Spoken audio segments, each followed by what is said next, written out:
Akala natin sa pag-iipon, ito ay napakahirap. Pero sabi dito, kahit ito ay small change lang, ito ay magiging big money. Halimbawa pa lang, sa soda pa lang or sa Coke pa lang na binibili natin, makakatipid na tayo.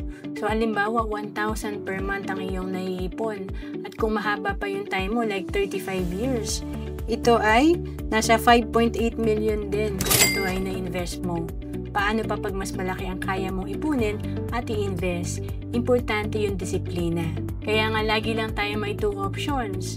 Ano ba yung nagko-compound? Yung money kung tayo ay nag-iipon, effort kung may disiplina, success, at ito ay palapit tayo na palapit sa ating goal dahil nagko-compound. Or either debt ang nagko-compound sa atin or lumalaki, nai-stress tayo dahil nakikinig tayo sa excuse natin, puro excuse, at failure. Tayo ay napapalapit naman sa failure. And to know more about savings and investment, message mo na ako sa FB, Roan Celis Capistrano.